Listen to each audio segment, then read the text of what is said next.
morning, class. Before we get into the formal history assignment for the day, I'd like to bring to your attention an article I saw in the Union Tribune this weekend, which basically said, why can't we all be purple? No, it wasn't a report on Alice Walker, the color of purple. It was an evaluation of the red states and the blue states and why the United States is now so divided. Divided almost to the point where we're uncivil, depending on which side you live in.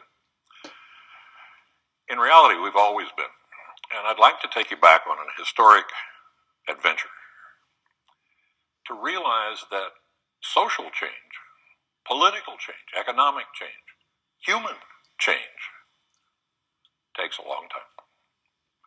And if we can get that idea, perhaps we can be a little less impatient with each other when we differ on a particular point, and a little more encouraging in the long run to find that, yes, we're all human beings underneath. So with that in mind, let's go back to the Founding Fathers. Now, in the beginning of the United States, I don't want to go back that far, we had two men of very different background and very different perspective, both of whom we count as Founding Fathers. Hamilton and Jefferson. Hamilton, coming from a commercial background, going to the state of New York and founding banking commercial interests there, and of course, eventually becoming the nation's first official banker, Secretary of the Treasury. Jefferson, a landed aristocrat from Virginia, widely read, highly respected, and very humane. Now, at that time, there was very little that the two agreed upon. After all, Hamilton thought we should have had a monarchy. Jefferson thought the real wisdom of the nation resided in the Crossroads store. Hamilton was afraid of what he called king mob, meaning ordinary people. And it's very easy at the beginning of the 21st century to realize that in the beginning of this country, of, by, and for the people meant of, by, and for one white man in 17, because the requirements to participate in government were so stringent as to include not only property owned, but a bank account as well. Now, with that in mind, how did we get to the point where all of us now are encouraged to participate, whether we do or not? Well, the good thing about this last election is we got more out than usual. Unfortunately, our more is less in terms of percentage than any other democratic nation in the West. Be that as it may, let's take a look at the interests that divided the country then and how they came through. Before I do that, let me just highlight the voting. It took 50 years to get every white man a vote. Andrew Jackson. It took another 40 years and a civil war to get black men the vote, and then they were systematically denied it in a variety of ways we won't go into at this time.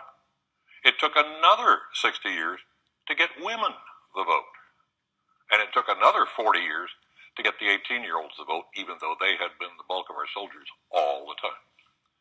So now, we have a nation in which all of the adults, theoretically, can participate. So that means of, by, and for the people now has a different meaning. But does it? Aren't there still attitudes out there that say some are born to rule and many are born to follow? You say no? Well, think about it for a moment. John Quincy Adams and Andrew Jackson represented again the civilized, urbane aristocracy of New England, and Jackson, the rough and ready entrepreneurs on the land of the Southwest. Jackson is the one who brought the mob to the White House, mud on their boots and all. He thought it was fine. Most of those who'd been involved before that thought it was a disgrace. Change is slow. Certainly the events leading up to the Civil War didn't happen one time. But the fact is that the South was still agricultural in its base, while the North was becoming increasingly industrialized. In fact, many would argue that's the reason the North was able to conquer the South. Tremendous industry. You say, what does that have to do with attitudes? A great deal.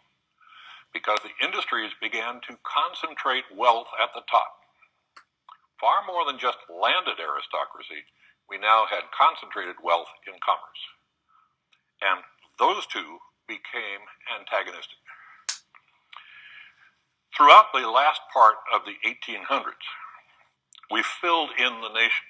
Now, at that point, all ranges of Americans thought they were doing the right thing. They were, after all, following manifest destiny. We were together somewhat in our idea of conquering the Wild West. Did we accord equality, consideration, democratic principles to the native peoples? No. We're still settling those accounts today.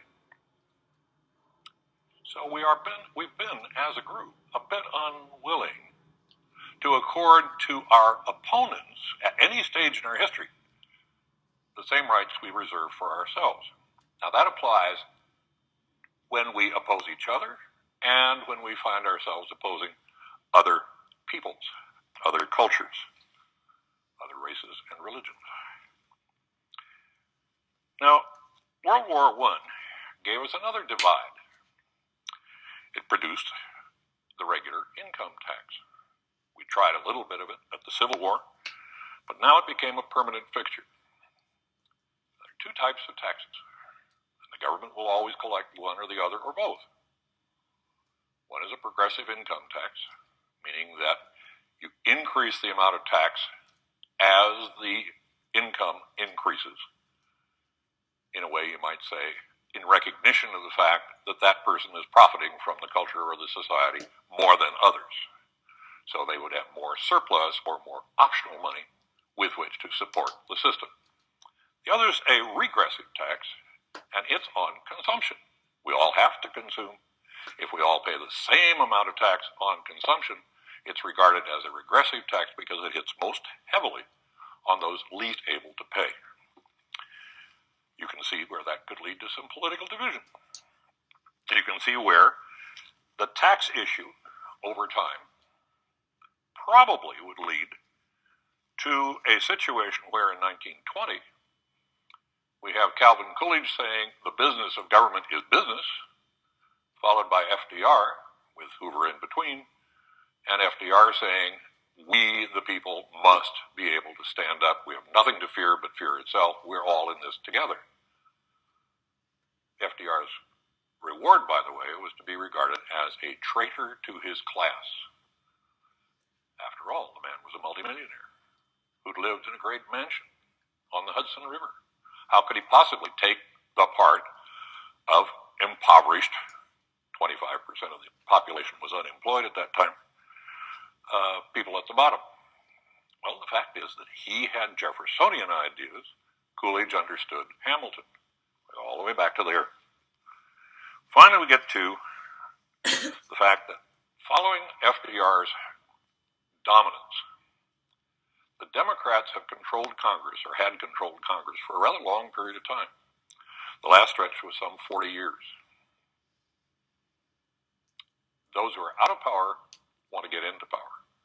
In this case, Newt Gingrich figured a way to do it. And he rode a double-headed horse. One was the traditional appeal to the wealthy, protect them, and reduce taxes. The other was an appeal to religion. Religion has been a hot issue in this country, off and on.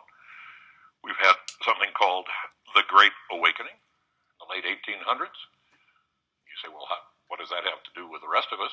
Well, it permitted the Postmaster General of the United States to open and read your mail and bring charges against you if you had anything in your correspondence that might be considered prurient. Now, that's an invasion of privacy, you say. Yes. But in response to the heavy pressure, heavy political pressure of the Great Awakening, and a group, interestingly, called the Know-Nothings, we went through a period of such suppression, such regulation, that it was bound to lead to some kind of an explosion, some kind of a change. Well, of course, at that time, the scientific community was increasingly influential. The universities were the center of inquiry, and the intellectuals who still rode the horse that Jefferson had ridden, with intellectual property being very highly considered, were the counterpoint. And they still apply today. In an offhand way, we love bumper stickers.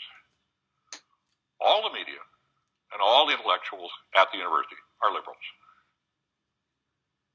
All the bankers and all the commercial interests are not just conservatives, but reactionaries. Put it on a bumper sticker, that's it. We don't have to think about it anymore.